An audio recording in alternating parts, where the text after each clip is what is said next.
eu quero que vocês entendam a gravidade deste tema que nós estamos abordando. Deus tem falado muito comigo que este é um tempo de apostasia.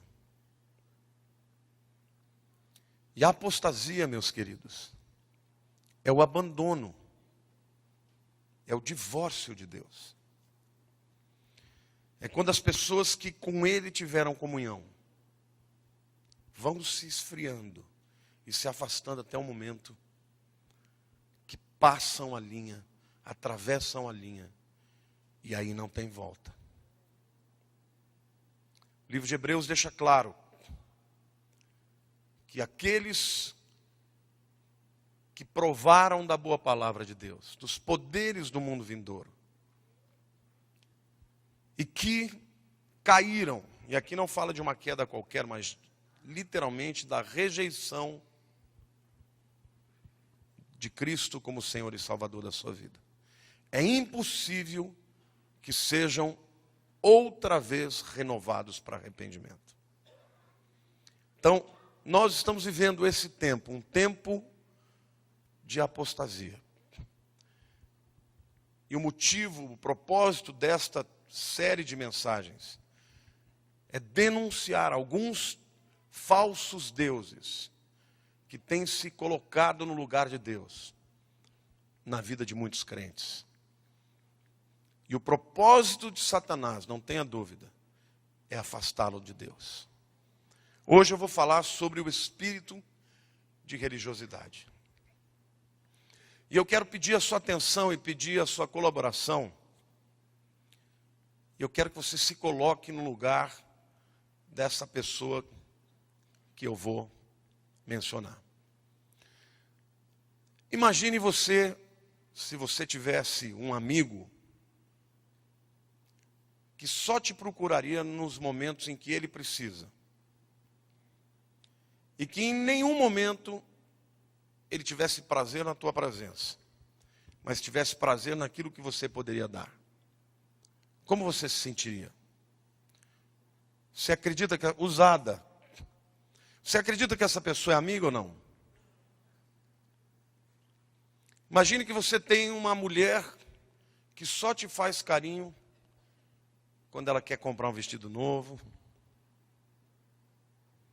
ou quando quer fazer uma viagem. Você gostaria de ter uma esposa assim ou um marido assim?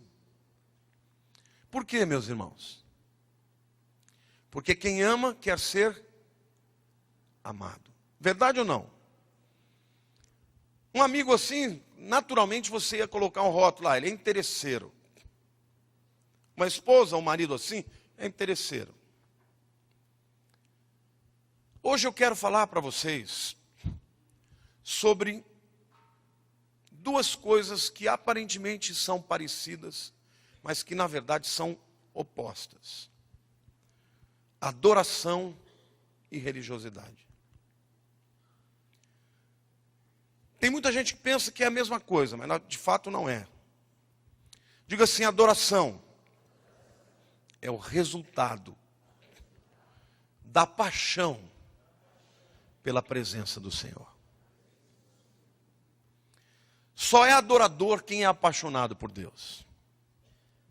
Diga assim: religiosidade é resultado da paixão por aquilo que Deus pode me dar. Perceberam a diferença? Na adoração você adora a Deus. Você tem prazer na presença de Deus. Na religiosidade, você tem prazer naquilo que Deus te dá. É mais ou menos a figura do interesseiro. O adorador está sempre aos pés do Senhor. O interesseiro, o religioso, só busca Deus quando precisa. Quando a situação aperta, quando o dinheiro fecha. Nos momentos em que está bem, ele foge de Deus, porque ele não tem prazer em Deus. Ele tem prazer nas coisas que Deus dá. Eu quero começar dizendo para vocês que isso tem uma origem. A origem disto está na ruptura que houve entre Satanás e Deus. Vocês sabiam que a Bíblia chama o diabo de a estrela da manhã? Sabiam disso? Vocês sabiam que aonde está o trono de Deus, a glória de Deus é uma coisa tão extraordinária, que todos aqueles que estão na presença da glória de Deus caem de joelho. Ninguém suporta a glória de Deus sem se quebrantar. Satanás, Lúcifer, era o querubim responsável pela adoração no trono de Deus. Já imaginaram que honra que ele tinha? Mas houve um momento em que Lúcifer viu aquilo tudo e disse assim: escuta, olha para você. Você é tão belo, você é tão brilhante, você é tão extraordinário. Por que você está dando glória para Deus? E aí então a Bíblia diz, no livro de Isaías, que Satanás no seu coração diz assim: eu subirei no mais altos céus, e eu elevarei o meu trono acima do trono de Deus. E neste momento, o seu coração se corrompe. E ele se rebela contra Deus, e há uma rebelião nos céus. E 1/3 dos anjos se unem a ele, vejam o poder da sua influência. E ele cai. E desde então, o objetivo de Lúcifer é roubar a adoração de Deus. Olha para o teu irmão do lado e diga assim: o intento de Lúcifer é roubar a adoração de Deus. E para isso, ele inventa a religiosidade. Vocês conhecem a história? Ele tenta a Adão e a Eva, usando como estratégia o questionamento da fidelidade de Deus. Deus falou que o dia que você comer daquela árvore vai morrer? Mentira. O que vai acontecer é que você vai ser conhecedor do bem e do mal. E ele gera então no coração de Adão e de Eva o sentimento de que Deus estava roubando alguma coisa, escondendo alguma coisa maravilhosa e guardando para si. O homem cede à tentação e cai, e é afastado de Deus. Passam milhares de anos, e um dia Deus encontra o tempo certo, a plenitude certa, para enviar o seu filho Jesus. E Jesus, o segundo Adão, porque é aquele que começaria tudo de novo, uma nova raça, aquele que traria de volta os homens para a presença de Deus, tem um embate com Satanás no deserto. E ele começa com a mesma estratégia, colocando dúvida em Deus. Você está me dizendo que você é o filho de Deus? Mas então, se você é o filho de Deus, ordena que as pedras se tornem pães. E ele vai então avançando na sua tentação, até que ele chega num momento crucial, onde ele revela o seu coração. Como Joeldo disse, o compositor revela a sua alma. Satanás revelou a sua alma. Depois que Jesus o resiste, em último lugar, ele leva Jesus para um lugar alto. E ele mostra os reinos do mundo e diz assim: tudo isso eu te darei, todos os reinos. Se o quê? Se prostrado me adorares. O que o diabo quer então, meu irmão? Ele quer adoração que Deus recebe. Para que ele consiga essa adoração jamais seria natural, ele oferece algo em troca. E é onde entra o espírito de religiosidade. O adorador adora de graça. O religioso quer a recompensa. Quero. Diga assim: o adorador adora porque é um apaixonado. O religioso espera a recompensa. São muito parecidos. Podem cantar as mesmas músicas, usarem o mesmo jargão, mas o coração deles é diferente. Certa vez, Jesus se encontra com uma mulher em Samaria e ela pergunta para ele: escuta, Senhor, aonde que se adora de verdade? Em Jerusalém ou em Samaria? Jesus disse: mulher, a hora vem e a hora é esta, que o Pai procura adoradores que o adorem em espírito e em verdade. Quem é você? Um adorador ou um religioso? Qual é o motivo da tua espiritualidade? A presença de Deus ou aquilo que Deus pode te dar? Se o motivo da tua adoração for Deus, então você é um adorador. Se o motivo da sua adoração for aquilo que Ele te dá, então você é um religioso. Mas hoje, Deus vai falar com você. Diga para a pessoa do teu lado: hoje, você não vai sair daqui sem ser transformado.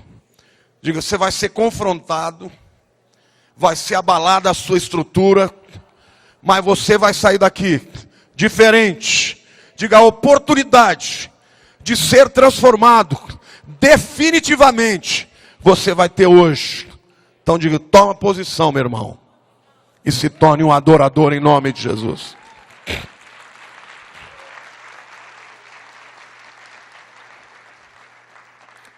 Portanto, a origem da religiosidade está em Satanás. Satanás adora gente religiosa. Satanás não suporta adoradores. Mas eu quero dizer que existe um antídoto para a religiosidade. Diga: existe só um antídoto para a religiosidade, que é a adoração. Você quer ver se você é religioso? Se dentro do teu coração tiver murmuração, quando a bênção não vem, então você é um religioso. Se dentro do teu coração começa a haver criticismo, insatisfação, incapacidade de esperar Deus fazer, então você é um religioso. Porque você está focando a recompensa e não a glória de Deus. Amém? Na Bíblia tem algumas personagens, algumas figuras que me impactam muito. O primeiro deles é Davi. Queridos, Davi, durante muitos anos foi uma incógnita para mim. Porque eu falava: meu Deus do céu, como é que Deus pode achar que esse cara é o máximo? Ele fez tudo que a gente não pode fazer. Qualquer um fizesse o que Davi fez aqui, ia sair daqui chutado. É ou não é? Traiu o amigo, mandou o amigo para frente de batalha para morrer. Era um mulherengo. Foi um péssimo pai. Davi não está com essa bola toda, não. Mas a Bíblia diz que Davi era um homem segundo o coração de Deus. Meu Deus do céu. Que coisa extraordinária para se falar de alguém dos próprios lábios de Deus. Em outras palavras, Deus está dizendo assim: eu amo o coração de Davi. Eu tenho uma aliança com Davi, eu amo este homem de uma forma especial. E a razão disso é que Davi amava mais a Deus do que qualquer outra coisa. No Salmo 42, nos versos 1 e 2, Davi diz assim: como servo, ou como a corça, anseia pelas correntes d'água, assim a minha alma anseia por ti, ó Deus. A minha alma tem sede de Deus, tem sede do Deus vivo. Quando eu entrarei e verei a face de Deus? Está cheio de gente aqui que tem sede de dinheiro, tem sede de encontrar um companheiro ou uma companheira. Tem gente aqui que tem sede de fazer uma viagem internacional. Tem gente aqui que tem sede de tantas coisas que vão passar. Deus está procurando aqueles que têm sede dEle. Aqueles que dizem: Deus, nada na minha vida me preenche a não ser a tua presença. E a palavra de Deus diz que Deus está procurando esses adoradores que amem mais a Deus do que qualquer coisa que Deus pode dar. Amém ou não? Davi dizia, ele estava fora do templo, fugindo de Saul, e ele tinha saudade do tempo que ele podia entrar na presença de Deus.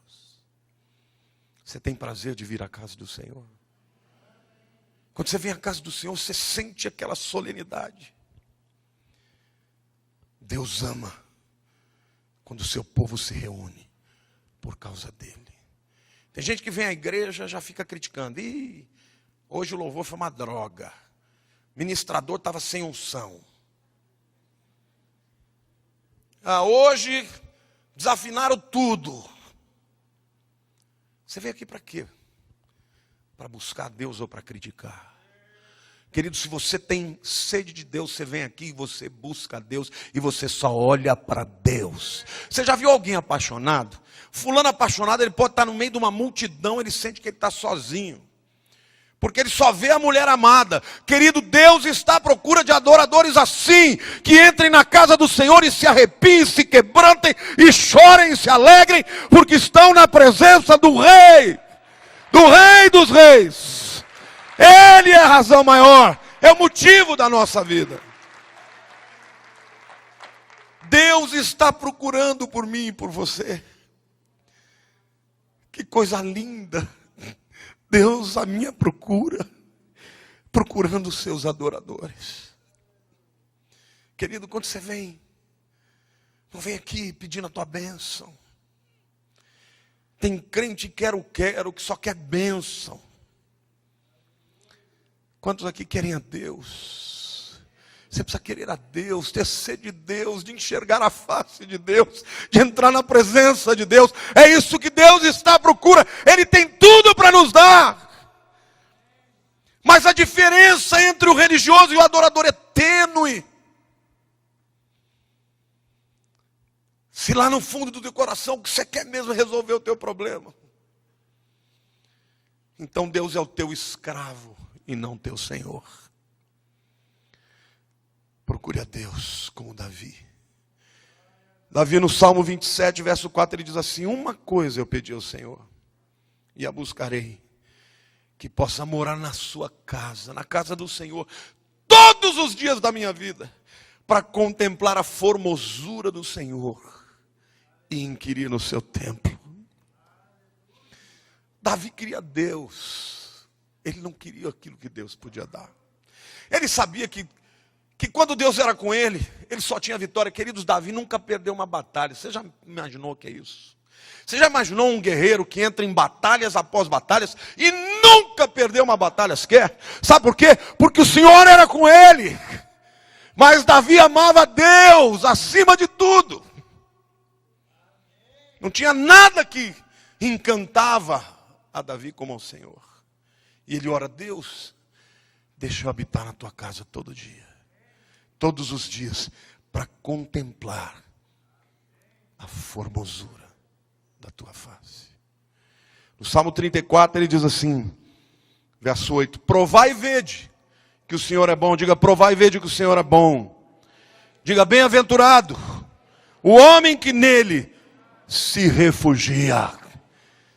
Qual é o teu refúgio, hein? A tua conta bancária?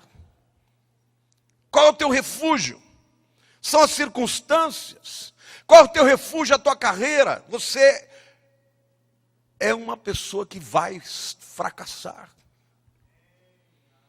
Não se refugie em pessoas, em coisas. Refugie-se no Senhor, porque a palavra de Deus diz: bem-aventurado o homem que nele se refugia. Provai e vede que o Senhor é bom. Quantos aqui já provaram que o Senhor é bom na sua vida? Quantos aqui se lembram de alguma área da tua vida, em algum momento da tua história, que você fala: se o Senhor não tivesse comigo, eu teria sucumbido? Você pode se lembrar disso? Então diga: eu sei que o Senhor é bom. E é isso que o diabo não quer ouvir da tua boca. O diabo quer ouvir: eu quero. O diabo quer ouvir: eu tomo posse. É óbvio que a gente tem que tomar posse quando Deus quer dar. Mas o centro do evangelho não pode ser um materialismo. O centro do evangelho deve ser o Senhor, é a cruz de Cristo, é a glória de Deus. É isso que vai mudar a nossa vida e vai preencher os vazios da nossa alma. Amém? Aplauda o Senhor. Diga: eu creio em nome de Jesus. Provai e vede que o Senhor é bom.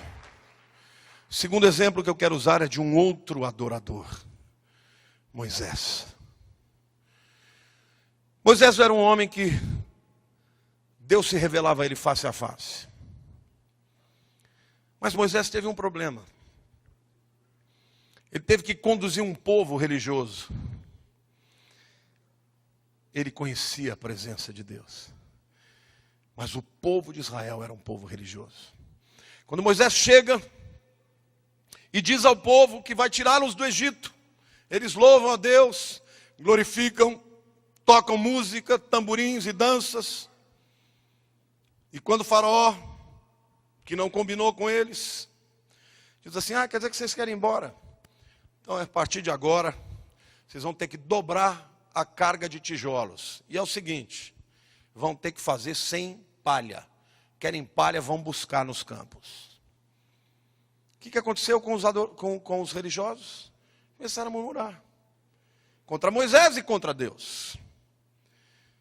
E aí então Deus começa a intervir, e todas aquelas pragas que você conhece culminam com a travessia do Mar Vermelho. Quando eles atravessam o Mar Vermelho, começam a cantar de novo, e glorificar de novo, e agradecer de novo, e exaltar de novo. E 3 dias depois, quando estão no meio do deserto, sem água e sem comida, começam a murmurar. Pergunta para o teu irmão: você é assim?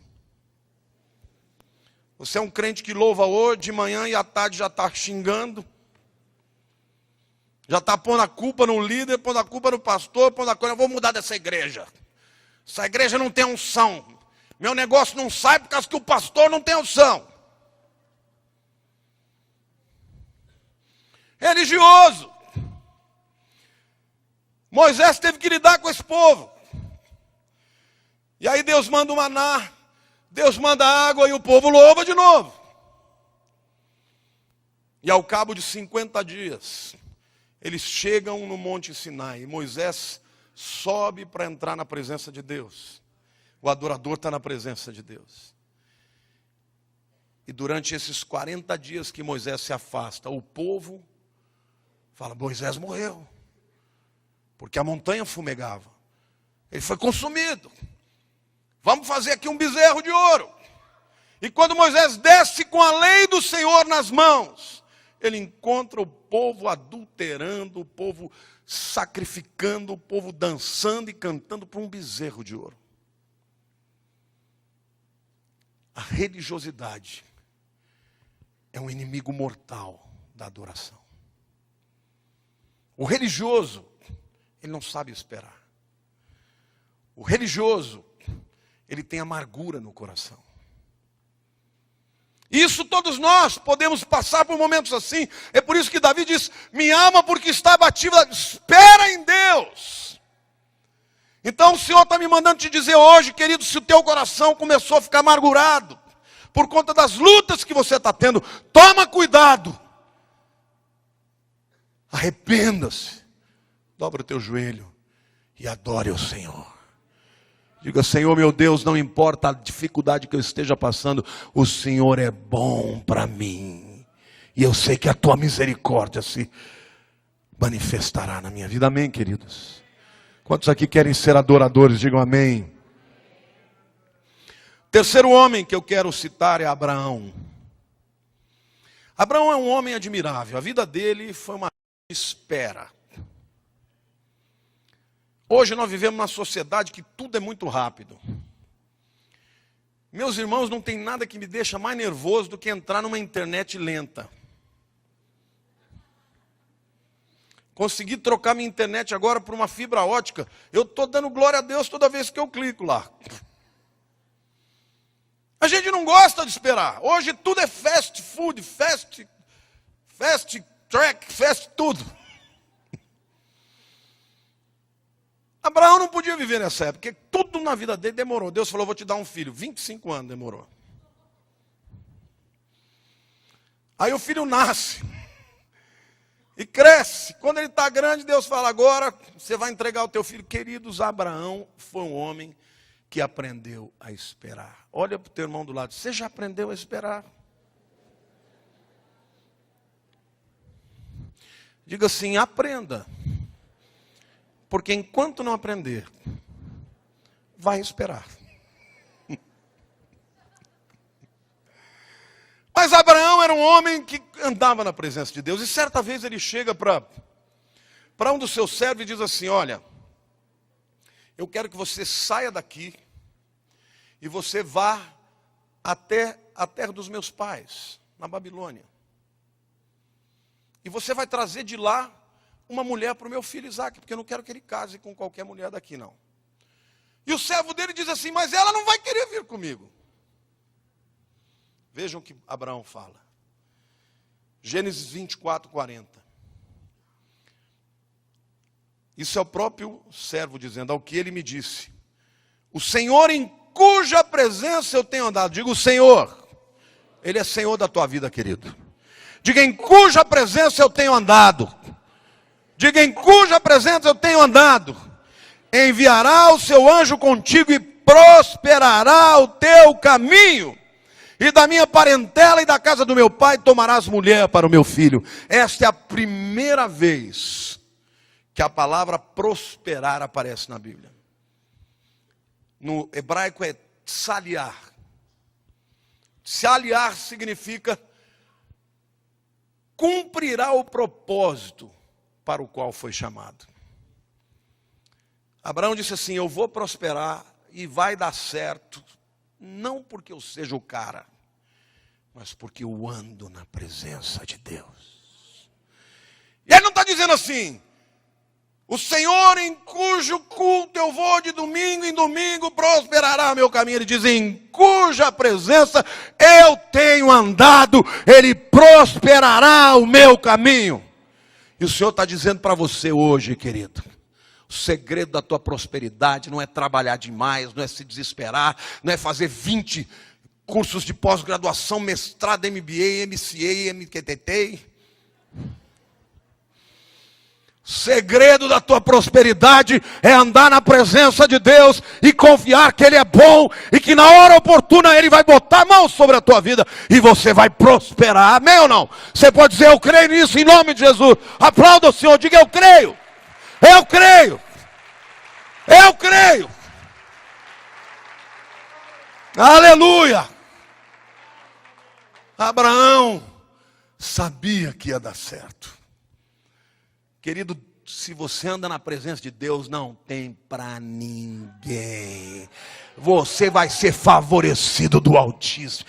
Ninguém vai te impedir. Quando Josué vai, Deus falou para ele, olha, ser forte e tem bom ânimo. Ninguém te resistirá todos os dias da tua vida. Querido, o segredo da tua vida é andar na presença de Deus. É isso que o adorador faz. O adorador procura Deus. Ele sabe que tem uma reunião do reteté, ele vai. Ele sabe que vai ter um culto que a palavra vai ser revelada, ele vai. Ele sabe que vai ter um culto de adoração, ele vai. Ele quer Deus. E Deus está à procura dos adoradores que o adorem verdadeiramente. Querido, não perca o seu tempo amando as coisas dessa vida. Elas são fugazes. Você pode ter hoje e amanhã não ter mais. Mas se você amar a Deus, Deus prosperará o teu caminho. Amém? Você pode até cair, mas Ele vai te levantar. Você pode até tomar uma burdoada do diabo, mas você vai levantar e o diabo vai cair. A promessa de Deus é para aqueles que o amam. Nem olhos viram, nem ouvidos ouviram. Você não entende, não compreende. Está fora da sua capacidade de entender. Nem jamais penetrou o coração do homem aquilo que Deus preparou para aqueles que o amam. E não é só para o céu não, é para agora. Porque Deus tem uma surpresa para aqueles que o amam, para aqueles que o buscam, para aqueles que desejam, para aqueles que o adoram.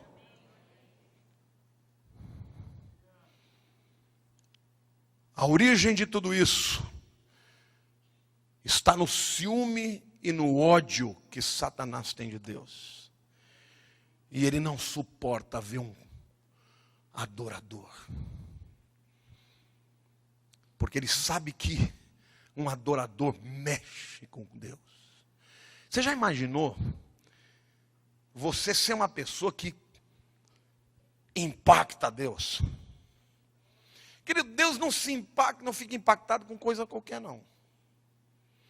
Mas Deus fica impactado com o adorador. Quando o adorador chega na presença de Deus, o céu para. Porque os anjos já começam a falar, o que ele vai fazer? Deus fica maravilhado. Jesus fala para a igreja de Éfeso, uma das 7 igrejas do Apocalipse. Uma igreja operante, que trabalhava, fiel, fazia tudo direito. E o Senhor disse, só tem uma coisa que eu tenho contra você. Que você abandonou o primeiro amor. Você não é mais apaixonada por mim. Volta para o primeiro amor.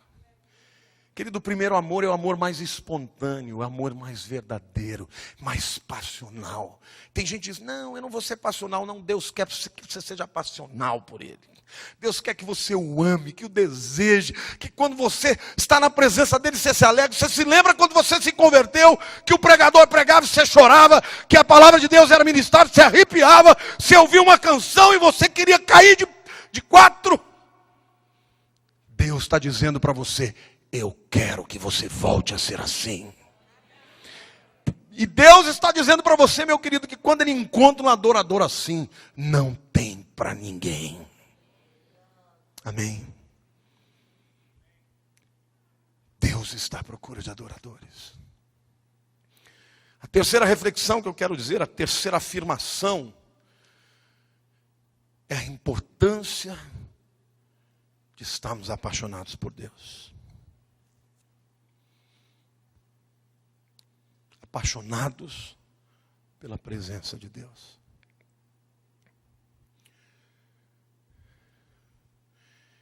Quantos aqui precisam da presença de Deus? Quanto você faria para buscar a presença de Deus? Tem crente que se a igreja fica um pouquinho mais longe, fala, não vou mais. Não vou não, tá frio. Vou ver um pouquinho pela internet, ver um pouquinho do Fantástico.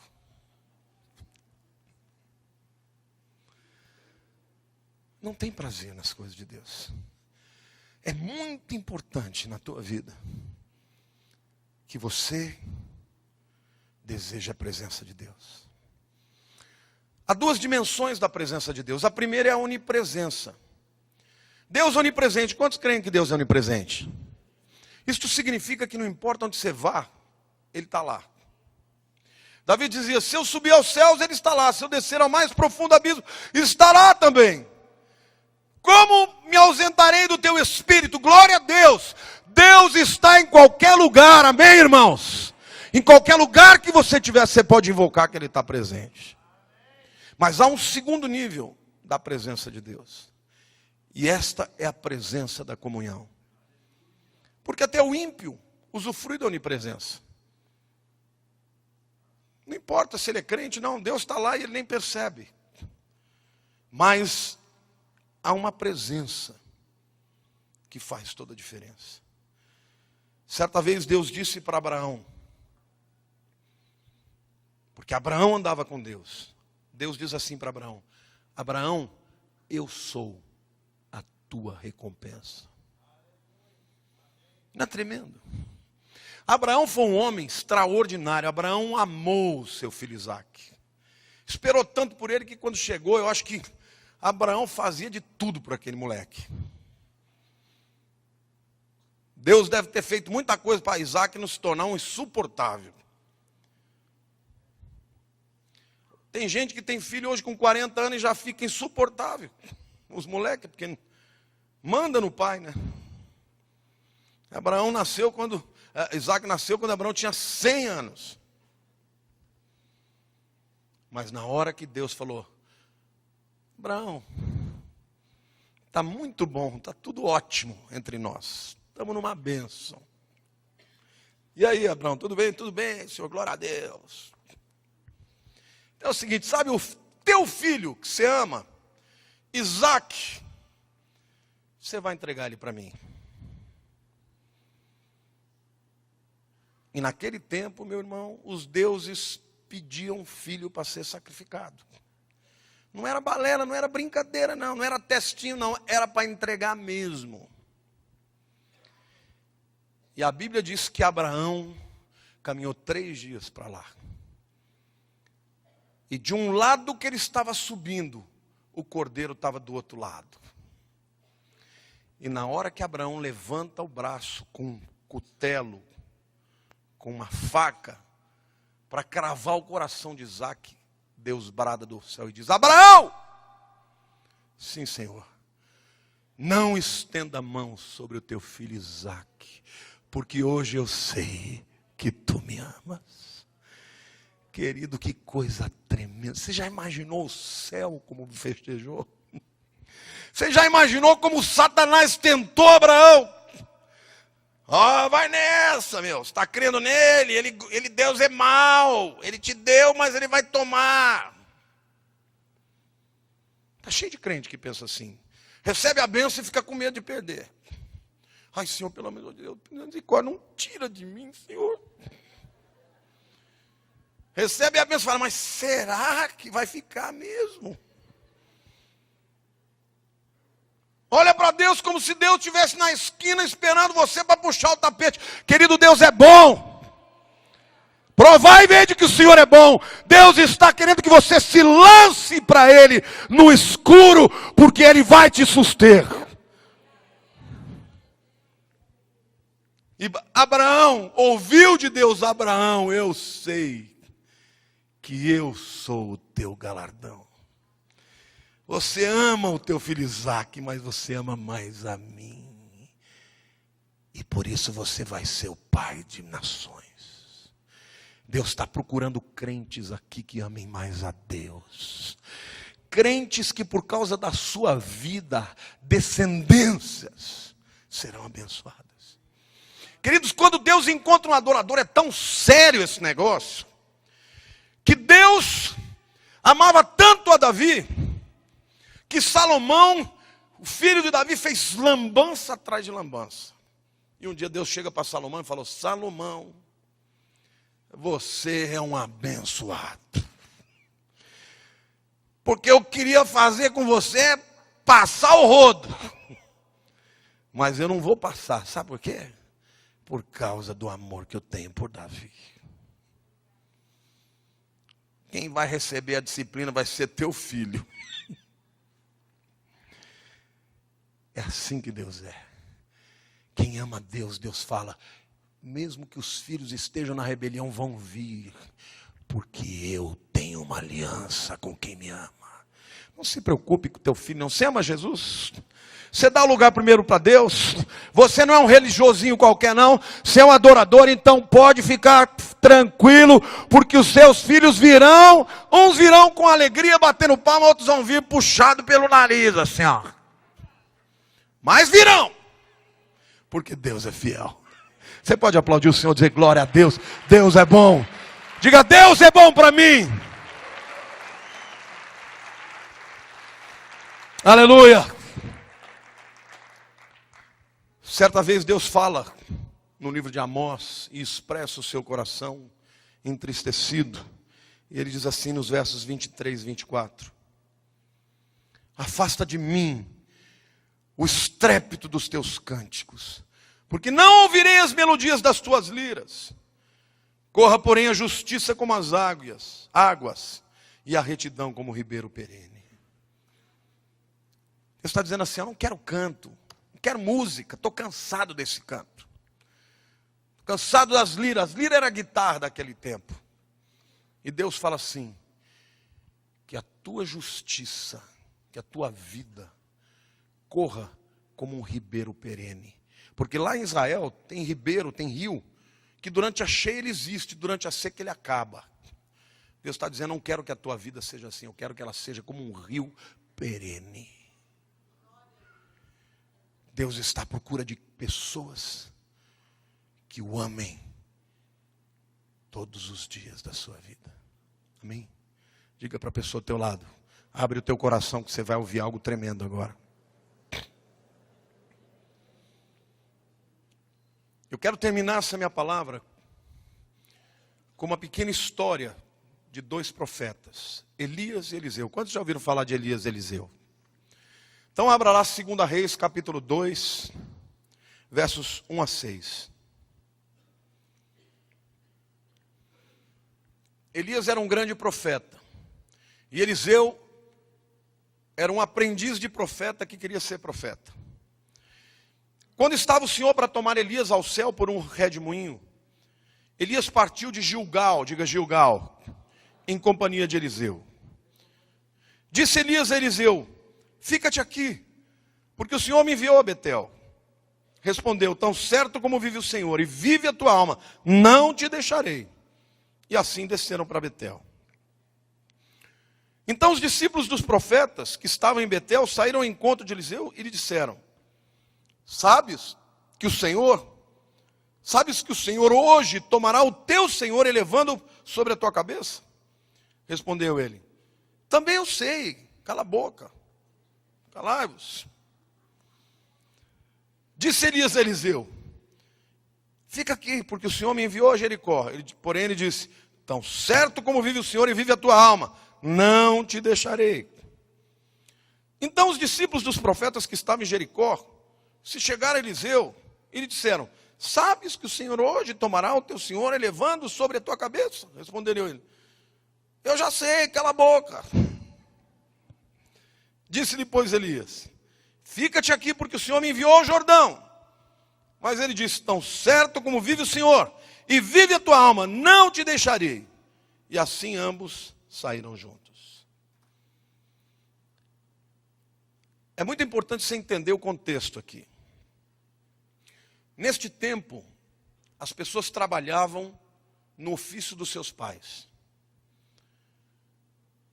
Filho de fazendeiro era fazendeiro. Filho de transportador é transportador. Filho de ferreiro era ferreiro. Filho de profeta era profeta. Acontece que Eliseu era filho de fazendeiro, mas ele não queria ser fazendeiro. Ele queria ser profeta. E por que ele queria ser profeta? Porque ele sabia de um homem chamado Elias, que tinha a presença de Deus na sua vida. E Eliseu queria muito a presença de Deus na sua vida. Queria tanto, que depois que ele passa por todas as provas, Elias fala: Eliseu, o que você quer então? Eu quero a porção dobrada do seu espírito. Sabe o que significa isso? Eu quero o dobro da presença de Deus na tua vida e na minha. Eliseu não queria outra coisa a não ser a Deus na sua vida. E ele passa por uma prova. Toda vez que Elias ia para um lugar, falava: fica aqui que eu não quero te levar. Ele dizia: nem morrendo. Tão certo como vive o Senhor e você vive, eu não largo da tua cola. Acho que Elias, quando ia na caverna para aliviar, Eliseu parava na porta e ficava: já acabou? Dá um tempo, rapaz. Não, estou te esperando. Em alguns lugares por onde Elias passou, Eliseu foi testado. O primeiro lugar foi Gilgal. E tudo tem um propósito na vida de alguém que está buscando a Deus. Gilgal é uma palavra hebraica que significa roda ou rolo. E o verbo significa rolar.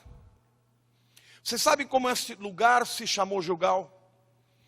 Quando Josué, muitos anos antes, atravessa o Jordão, ele circuncida todo aquele povo que nasceu no deserto e que não tinha sido circuncidado. E naquele lugar Deus fala com Josué. E no capítulo 5 de Josué, versículo 9, Deus faz uma promessa para ele. Ele diz assim: disse mais o Senhor a Josué: hoje removi significa literalmente rolei para longe. de vós o opróbrio do Egito, pelo que o nome daquele lugar se chamou Gilgal, que é rolo, até o dia de hoje. Em outras palavras, Deus falou assim: olha, você cruzou o Jordão, eu rolei para longe da tua vida o opróbrio do Egito. Opróbrio é vexame, é vergonha. No Egito eles eram escravos, agora eles eram homens livres. No Egito eles não produziam nada, era tudo para os outros. Agora eles iam plantar e colher para si mesmos. E Deus disse assim: a partir de agora, depois do encontro com ele, vocês serão homens e mulheres frutíferos. Elias está dizendo para Eliseu: Eliseu, eu vou embora, mas você não vai depender de mim, porque quem anda na presença do Senhor, ele rola para longe a esterilidade. Diga para a pessoa do teu lado: quem anda na presença de Deus vai frutificar. Você está entendendo ou não? Quem anda na presença de Deus, diga: quem anda na presença de Deus vai prosperar. Amém ou não? Vejam como é tênue. O diabo quer que você corra atrás da prosperidade. E Deus está prometendo: corra atrás de mim. Busque a mim. Porque a prosperidade que os ímpios querem, eu dou de graça. Por isso, Gilgal. Querido, não tenha medo do seu futuro, não tenha medo da sua empresa quebrar, não tenha medo de você ficar desempregado, não tenha medo do teu chefe virar, dar na telha dele, ele querer te mandar embora, porque ninguém sustenta você, você depende de Deus, você tem que andar na presença de Deus, que Ele sempre estará rolando para longe da tua vida a esterilidade, amém ou não? Aí Elias fala: Eliseu, foi muito bom, mas fique por aqui, porque eu tenho que ir para Betel. Eliseu grudou nele que nem carrapato, falou: estou junto. Vou para Betel, nem que seja de joelho. Betel significa casa de Deus. Você se lembra como esse lugar passou a chamar Betel? Jacó está saindo de Beersheba e ele está indo para Harã, na Babilônia, ao norte. E no meio do caminho, ele monta a sua barraca, ele deita, bota a sua cabeça numa pedra que faz de travesseiro, e ele tem uma visão de uma escada que ia do céu até a terra. E anjos subiam e desciam. E ali ele tem um encontro com Deus, e Deus aparece, na verdade é Jesus, no topo da escada, e diz: Jacó, esse lugar que você está agora, eu estou te dando, não só para você, mas como também para a tua descendência. E a tua descendência será como as areias do deserto. E ele acorda extasiado e chama aquele lugar de Bet-El, casa de Deus, porque estava na presença de Deus. Elias está dizendo para Eliseu: Eliseu, vai haver momentos que você vai estar num deserto, mas não se esqueça, se você andar na presença de Deus, todo lugar será Betel, que é casa de Deus. E ele vai para Harã, e quando ele volta de lá, ele chama aquele lugar de El Betel. Faz um outro marco e chama de El Betel, que é o Deus da casa de Deus. Querido, quero dizer para você que se você andar com Deus, até o inferno vai ser o lugar da habitação de Deus. E Deus vai transformar o teu inferno no céu, porque a presença de Deus é mais poderosa. E a aliança de Deus com os seus transforma o ambiente. E aquele que anda com Deus não fica sem herança. Aquele que anda com Deus vai ter descendência. Você pode crer, dizer: eu creio, eu recebo em nome de Jesus. Mas diga assim: a presença de Deus. Aleluia!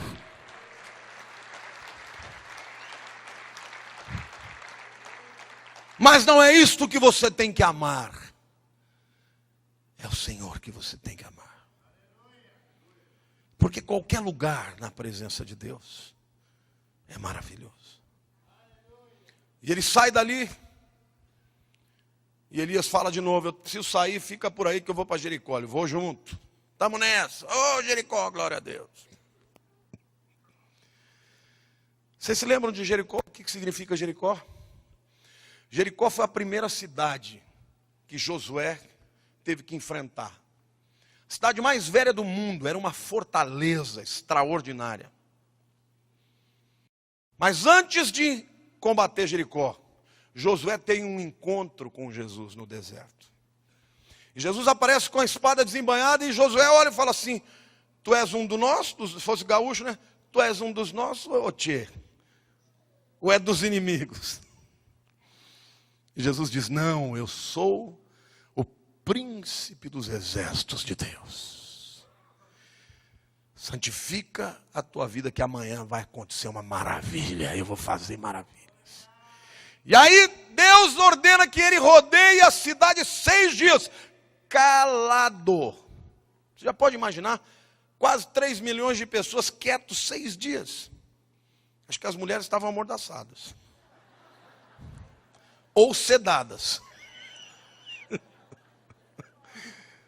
Deu uma sedação do espírito que a mulher... Tudo na maca. Mas no 7º dia Deus fala: agora vocês rodeiam 6 vezes. E na 7ª vez vocês vão gritar e tocar trombeta. Quantos aqui querem saber a revelação? Qual é a revelação disso? Pergunta para o teu irmão: você sabe? Não. Fala: também não. E o pastor também não. Sabe o que significa? Não te interessa. Porque às vezes Deus vai pedir coisa para você que você não vai entender, meu irmão.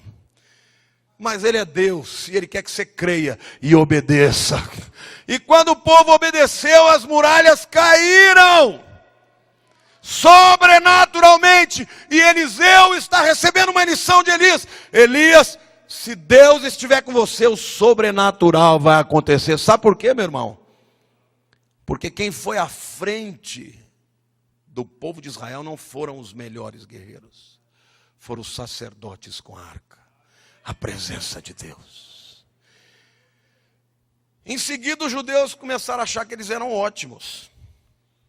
E eles foram enfrentar uma cidade chamada Ai. Bom, dá para imaginar, uma cidade que chama Ai deve ser um cocô.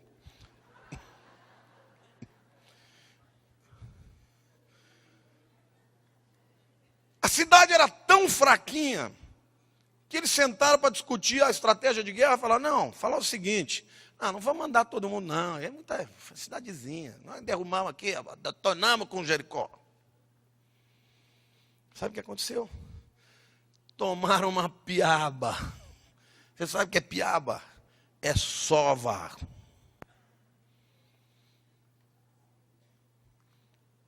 Está cheio de crente assim.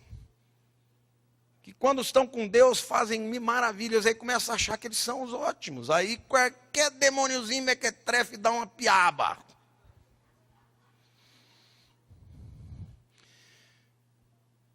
Eliseu aprendeu que na presença de Deus o sobrenatural acontece. Quantos aqui querem o sobrenatural na sua vida? Então, meu irmão, não confia na tua estratégia, não. Olha, eu não sou contra trabalhar duro, tem que batalhar, tem que fazer a sua parte. Mas tem gente que gasta a vida inteira fazendo curso. Pós-graduação, mestrado, pós-doutorado, MBA, MCA, DCB, THS. Pensa que vai prosperar só porque fez tudo isso. Você vai prosperar se você estiver no centro da vontade de Deus. Se Deus te mandar fazer, vai fazer. Se Ele mandar não fazer, não faça. Confie no Senhor. Jericó era uma lembrança para Eliseu que Deus é um Deus do sobrenatural. Por último lugar, eles passam pelo Jordão. E o Jordão era uma lembrança da travessia também. Da vida antiga para a vida nova. E quando Josué passa pelo Jordão, a Bíblia diz que o Jordão transbordava em todas as margens. O Jordão é uma figura do Espírito Santo. Vocês sabiam que o livro de Ezequiel, no capítulo 47... ele tem uma visão do terceiro templo. E eu creio que esse templo acontecerá na época de Jesus. E a Bíblia diz que do interior desse templo saem águas que descem pelo vale e entram no Jordão e descem até o Mar Morto. E entrando no Mar Morto, o mar salgado fica mar doce. Isso vai acontecer um dia. Mas a Bíblia diz também que quando Jesus veio, e no 8º dia da festa de tabernáculos, ele diz: aquele que crer em mim, do seu interior fluirão rios de água viva. E o apóstolo Paulo fala em 2 Coríntios que você e eu somos o templo do Espírito Santo, amém ou não? Portanto, eu creio que Ezequiel 47 também fala e diz respeito do templo do crente, que do seu interior sairão rios de água viva. E quando sai rio de água viva do crente, o morto que está na frente vai viver, o incrédulo vai converter, o ímpio vai se render por causa do Espírito Santo. Quantos aqui querem ser cheios do Espírito Santo? Querido, a presença de Deus faz isso. Deus falou comigo. O Espírito Santo traz a revelação traz a fé realiza. Tem muita gente andando no natural aqui, só quer andar no natural. Você é um pobre coitado, porque o teu Deus é sobrenatural. Deus quer que você ande no sobrenatural. E o sobrenatural, as portas vão se abrir. E Deus está dizendo que os frutos da sua vida acontecerão por conta da vida de Deus que vai fluir da tua vida. Ninguém vai resistir. Amém? Quando ele termina o teste, ele pede a porção dobrada do Espírito. E ele recebe. Vocês sabem quantos milagres Eliseu fez? O dobro dos milagres de Elias. Quantos aqui querem a porção dobrada do Espírito Santo? Diga aleluia. Diga para o seu irmão, não queira não. Deus tem coisa melhor para você. Ele estava pedindo o dobro da presença de Deus na vida dele. Mas nós vivemos num tempo, meu querido, que a Bíblia diz que o Espírito seria derramado desmedidamente. Você não precisa do dobro só não, você pode ter o triplo, o quádruplo. Você pode ser renovado a cada dia da sua vida.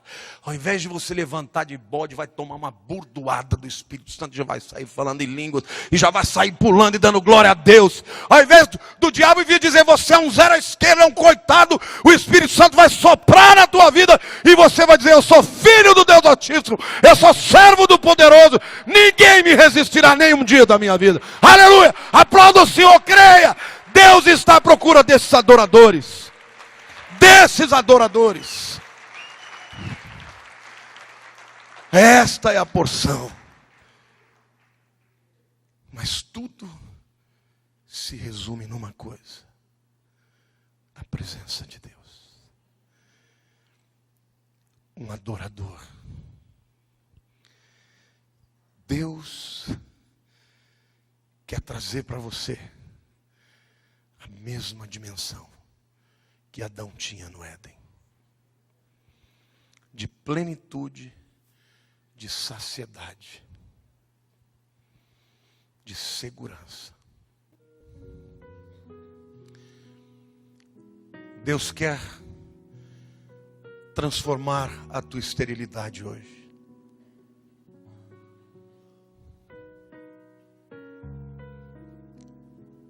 Deus quer transformar a tua amargura. Deus quer renovar a tua força. Eu não sei quando a prova vai terminar. Eu só sei de uma coisa: que ela vai terminar. Mas enquanto isso, os que esperam no Senhor renovarão as suas forças. Subirão com asas como águias. Correrão e não se cansarão, caminharão e não se fatigarão. E o Senhor diz para você, meu amado, que Ele te ama mais do que você pode entender. Que a aliança que Ele tem com você é irrevogável. Que o diabo quer tirar os seus olhos do Altíssimo e dirigir os seus olhos para as circunstâncias.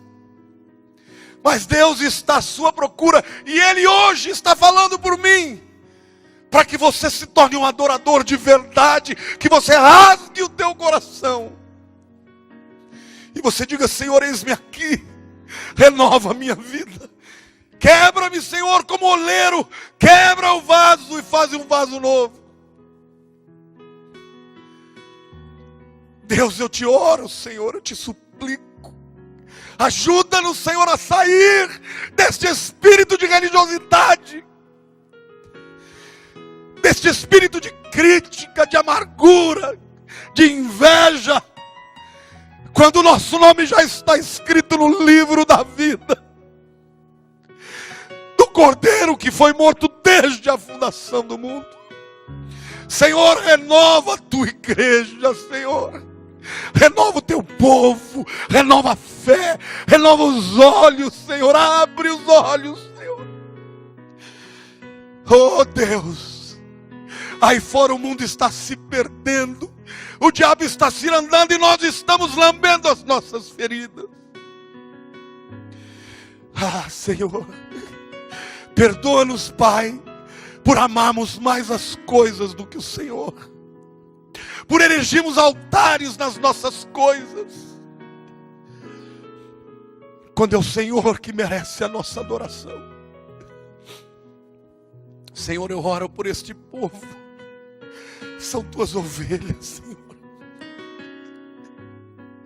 São tuas ovelhas e o diabo tem cirandado, Senhor, para batê-los, para feri-los, para impedir, Senhor, que eles sejam levantados como faróis, para iluminar esse mundo de trevas. Põe a mão no seu coração.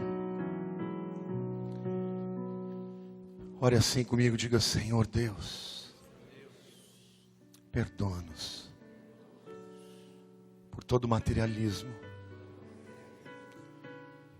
pelo amor àquilo que não deve ser amado, por toda a religiosidade, quando é o Senhor quem nos criou, quem nos protege,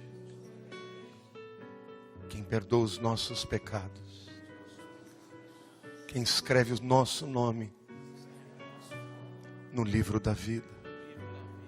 Perdoa-nos, Senhor, por não te desejar como tu mereces. Ajuda-nos, Senhor, a te amar mais, a te querer mais, a querer agradar ao Senhor com o nosso coração. Ajuda-me, Senhor, a reconhecer a tua voz. Sabe, querido, Jesus não disse: as minhas ovelhas conhecem a minha palavra. Ele disse: as minhas ovelhas conhecem a minha voz. Eu quero reconhecer a voz do Senhor. E Ele quer falar contigo também. No silêncio, na noite, quando você estiver dirigindo o teu carro, quando você for humilhado pelo seu chefe, Ele quer que você sinta que Ele abraça você, que Ele cuida de você, que Ele te ama. Amém? Ele quer relacionamento. Ele quer a sua adoração verdadeira, não só aqui na frente do povo, na hora da luta, na hora da dor, na enfermidade, na cura. Não importa qual seja a situação, louvar o Senhor e adorar o seu nome, porque Ele é Rei, porque Ele está revestido de majestade. porque Ele é bom e as suas misericórdias duram para sempre, porque elas se renovam a cada manhã. Que a graça maravilhosa de Jesus, que o amor do Pai Celeste e que as consolações do Espírito de Deus seja com todos os adoradores de toda língua, de toda tribo, de toda nação, até a tua vinda. Diga: Maranata, vem Jesus. Deus te abençoe, uma grande semana para todos. Oi, gente querida, muito obrigado por ter ficado aqui até o fim no vídeo. Eu quero aproveitar esse momento para te fazer um grande convite. No dia 16 de outubro, às 20h30, aqui no meu canal do YouTube, eu darei uma Masterclass chamada Os Sinais do Apocalipse. Nesta Masterclass, eu vou falar sobre o que está acontecendo nos nossos dias. Será algo extraordinário e gratuito. Se você quiser participar, basta você clicar no link aqui ou você também ir no meu Instagram e em qualquer dos meus posts comentar a palavra Maranata. Por que isso é importante? Porque esta live, ela não será aberta para todos. Você tem que estar inscrito num grupo de WhatsApp onde você vai receber o link definitivo. Você clique no link aqui ou vai até lá o meu Instagram, escreva a palavra Maranata e você será levado para um grupo do WhatsApp e poderá participar dessa grande Masterclass. Deus te abençoe, fique com Deus.